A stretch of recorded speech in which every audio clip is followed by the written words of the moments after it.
करवा चौथ की संपूर्ण जानकारी करवा फेरने से लेकर चंद्र पूजन तक। हाथों में मेहंदी लगाएं, पैरों में महावर लगाएं, नेल पॉलिश लगाएं पैरों में, हाथों में, साथ ही बिछिया धारण करें, पायल धारण करें। करवा चौथ के व्रत में 16 श्रृंगार का बहुत ही महत्व है, इसलिए 16 श्रृंगार अवश्य पूर्ण होनी चाहिए। पूजा की सामग्री को धो धा करके साफ़ सुथरा करके एक तरफ रेडी करके रख लेंगे हम लोग, ताकि पूजा करते समय आसानी से कम समय में पूजा हो जाएगा। इधर आसन लगा लेंगे, चौकी पर चौकी बिछा करके करवा माता का फ़ोटो लगा लेंगे। और यहाँ पर थाली में, यहाँ पर चंद्र पूजन के लिए थाली रेडी कर रही हूँ। थाली में एल्पन बना लें, फूल छिड़क करके थोड़ा सा सजा लें, और इसके साथ ही इसमें 9 बिंदी 9 टीका का महत्व है, तो 9 टीका लगा लें। और फल जो हम लोग यहाँ रखेंगे, 4 की संख्याओं में फल रखेंगे, 4 तरह का फल रखेंगे। एक नारियल रखेंगे, पान, पुष्प, अक्षत, रोली, चंदन टीका के लिए रख लेंगे, और इसी में हम लोग चलनी रख लेंगे। एक दीप रेडी करेंगे, उसमें गोल बाती देंगे घी का, जो चलनी के ऊपर रखेंगे, और चंद्र दर्शन जिससे करेंगे दीप, वह दीप होगा चंद्र पूजन के लिए। साथ ही यह एक करवा मैं अभी दिखाने के लिए ऐसे रख रही हूँ। पहले पूजन होगा, फिर पूजन के बाद इसमें जल भरा हुआ रहेगा, और उस कलश को लेकर के, करवा को लेकर हम लोग छत पे जाएंगे चंद्र पूजन के लिए। तो इस तरह से चंद्र पूजन की थाली रेडी हो गया। इसे हम लोग एक साइड में रख देते हैं, और इधर आसन पर पूजा शुरू करते हैं। सब जगह जल छिड़क करके पहले पवित्र कर लेंगे, उसके बाद जल अर्पण करेंगे। गणेश जी देखिए, इसमें अच्छे से देखिए, इसमें गणेश जी, शिव जी, कार्तिकेय भगवान, गौरी माता, सभी कोई है, माता पार्वती, करवा माता, सभी कोई है। तो इस तरह का फ़ोटो का चुनाव कीजिएगा, तो अलग से आपको शिव जी रखने का ज़रूरत नहीं पड़ेगा, गौरी गणेश रखने का ज़रूरत नहीं पड़ेगा। एक ही फ़ोटो में सभी शिव परिवार हो जाएंगे, तो आप एक साथ आसानी से पूजा कर पाएंगे, कम समय में अच्छे से पूजा हो जाएगा। तो सबको रोली, अक्षत, अष्टगंध, चंदन लगाएंगे, अक्षत लगाएंगे, और सबसे अंत में गौरी मैया को सिंदूर लगाएंगे, और फिर सिंदूर अपने मांग में भी भरेंगे। शादी का किया प्रयोग कीजिएगा सिंदूर लगाने के लिए करवा चौथ में, और अगर ना हो तो कोई बात नहीं, जो भी आपके पास है उससे कर सकते हैं।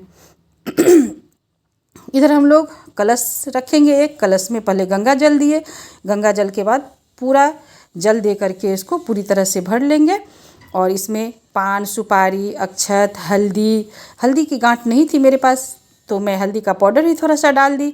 और उसके बाद यहाँ पर पल्लव दे देंगे, पल्लव का भी श्रृंगार कर लेंगे, उसमें माला पहना लेंगे कलश में, और एक नारियल पर स्वस्तिक बना करके और चुनरी लपेट देंगे। चुनरी लपेट करके इस पर हम मौली बांध देंगे। इस तरफ हम लोग चावल का आसन दे रहे हैं, जो करवा रखेंगे डायरेक्ट नहीं रखेंगे, चावल का आसन दे करके ही उसके ऊपर रखेंगे।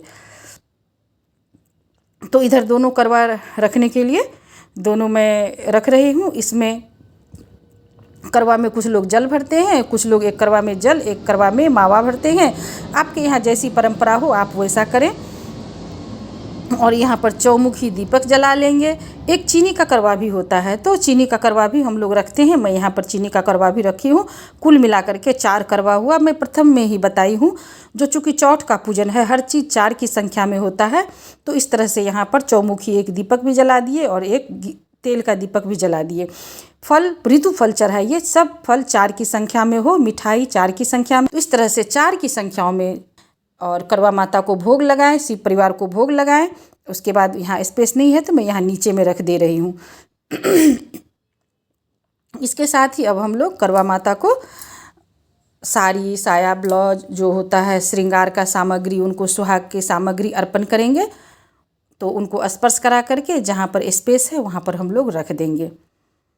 तो इस तरह से पूजा हम लोगों का हुआ। इसके बाद लोग अगरबत्ती, धूप जो है वो जला लेंगे, और उसके बाद फिर करवा फेरेंगे।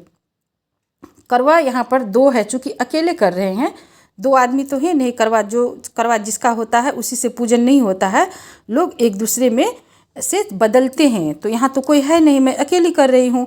तो हमारे साथ गौरी माता, माता पार्वती हमारे साथ करवा चौथ का व्रत कर रही है। तो एक उनका करवा है, एक मेरा करवा है। तो हम लोग आपस में एक दूसरे का करवा बदलेंगे। तो एक हाथ में अपना करवा रखेंगे, और एक हाथ में पार्वती मैया का करवा रखेंगे। और हम लोग फिर जो दाएं हाथ का रहेगा बाएं तरफ करवा रख देंगे, और बाएं तरफ का जो करवा रहेगा उसको दाएं तरफ रख देंगे। ऐसा करके हम लोग करवा बदलेंगे। अभी मैं करवा बदलने का, करवा जो बदलेंगे, करवा फेरेंगे, वह भी दिखाऊंगी। सबसे पहले यहाँ बोलना है, यह करवा मेरा है और यह करवा पार्वती माता का है। इस तरह से आप उनको स्पर्श करते हुए बोलेंगे कि पार्वती माता का करवा है एक, जो है जिनको छुएंगे, और एक बोलेंगे मेरा करवा है। और फिर हम लोग करवा फेरेंगे, क्षमा प्रार्थना कर लेंगे। पूजा में बहुत सारी हम लोगों से भूल चूक होती है, तो उनके लिए माफ़ी मांग लेंगे। तो इस तरह से हम लोग क्रॉस करके राइट हैंड का करवा लेफ्ट हैंड की तरफ रखेंगे, लेफ्ट हैंड का करवा राइट हैंड की तरफ रखेंगे, और इस तरह से हम लोग ऐसे करवा फेरते हैं। इस तरह से 7 बार हमें करवा फेरना है। और देखिए दोस्तों, सींक लगा हुआ है, 4 की संख्या में सींक लगाना है, और सींक इतना लंबा है तो करवा फेरने में थोड़ा सा मुश्किल होता है। बहुत ही सावधानी से हमें करवा फेरना है, कोई सामान गिरे नहीं, बहुत सावधानी पूर्वक करवा फेरना है।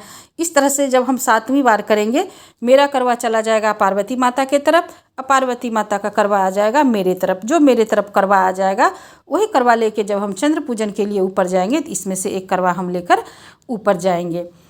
और इस तरह से हमारा यहाँ का पूजा कंप्लीट हो गया। क्षमा प्रार्थना अवश्य कर ले दोस्तों। पूजा ऐसा विधान है, शास्त्रों में भी कहा गया है, पूर्ण रूप से सही पूजा कोई भी आज तक नहीं कर पाया है, न कर पाएंगे। हम लोग कितना भी करेंगे, कुछ न कुछ त्रुटि ज़रूर रह जाता है। और हम लोग तो कोई आचार्य हैं नहीं, घर में करते हैं, तो बहुत सारी असावधानी हो जाती है। आचार्य लोग भी क्षमा प्रार्थना करते हैं, हर कोई करता है। तो सबसे अंत में माता, करवा माता से क्षमा प्रार्थना कर ले। और चलिए, चांद निकल गया है तो चंद्र पूजन के लिए चलते हैं। तो यहाँ पर छत पर थोड़ा सा जो चावल पिसा हुआ था उसी से थोड़ा सा रंगोली बना लिए हैं और चंद्र पूजन कर रहे हैं। पहले जगह को गंगा जल से पवित्र कर लिए हैं और रंगोली बना के रख दिए हैं। अब यहाँ आए हैं, सर्वप्रथम चंद्र को यहाँ पर दुर्वा, अक्षत, पान, पुष्प अर्पण करेंगे। और थाली में चूँकि सब कुछ है ही, तो थोड़ा सा चंदन, अक्षत नीचे में भी उनको दिखाते हुए अर्पण कर दिए। और पूरा थाली के साथ ही हम चारों दिशा में घूम करके उनको अर्पण कर देंगे। फल फूल मिठाई सभी कुछ उनसे आग्रह करेंगे कि आप मेरी पूजा को स्वीकार कीजिए। और इस तरह से फिर थाली नीचे रख देंगे हम लोग। धूप अगरबत्ती जो भी है वह भी जला देंगे हम लोग यहाँ पर। और उसके बाद यह अठावर है, यह अठावर भी होता है जो करवा चौथ में ज़रूरी होता है करना, तो अठावरी बोलते हैं। इसका भी विधान है और इसको भी करना होता है यहाँ पर छत पर। और इधर जो है सो दीप जल रहा है। तो दोस्तों देखिए, इस बार मेरे हस्बैंड मेरे साथ नहीं है, मैं अकेली हूँ और मेरी बेटी है मेरे साथ घर में। तो इस तरह से हम उनको वीडियो कॉलिंग में देखेंगे। वीडियो कॉलिंग में एक दूसरे से बात करेंगे, उनका दर्शन हम मोबाइल में से ही करेंगे। तो चंद्र पूजन कर लेंगे, चंद्र का दर्शन करेंगे, और इसके बाद हम हाथ में मोबाइल लेंगे और मेरे हस्बैंड वीडियो कॉलिंग में हैं, फिर हम उनका दर्शन करेंगे। और इस तरह से कभी भी मायूस न हो, अगर पति साथ में न हो, प्रदेश में हो, तो कभी भी मायूस न हो, उसी उत्साह के साथ आप करवा चौथ का व्रत कीजिए और पूर्ण कीजिए करवा चौथ के व्रत को, संपूर्ण फल आपको प्राप्त होगा। तो इस तरह से मेरा व्रत यहाँ पर संपूर्ण हुआ। चूँकि हस्बैंड तो पास में है नहीं कि मुझे जल पिलाएंगे और मिठाई खिलाएंगे या एक दूसरे को मैं उनको खिलाऊंगी, तो हम लोग मन ही मन मान लेते हैं कि उन्होंने फ़ोन पर बोला कि आप जल ग्रहण कर लीजिए, आप मिठाई ग्रहण कीजिए, आप भोजन कीजिए। तो हम मान लिए कि उनका आदेश हो गया और मैं भी उनको खिला दी मन से ही, और वो मुझे खिला दिए। क्षमा प्रार्थना मांग ली। अब नीचे आए हैं, यहाँ देखिए मेरी बेटी मेरे लिए पारना के लिए यह सब घर में बनाई है, और अब हम पारना करेंगे। तो इस तरह से करवा चौथ का व्रत हमारा संपूर्ण हुआ। फिर मिलते हैं अगली वीडियो में। तब तक आप लोग भी स्वस्थ रहें, मस्त रहें, प्रसन्न रहें। करवा चौथ व्रत की हार्दिक बधाई।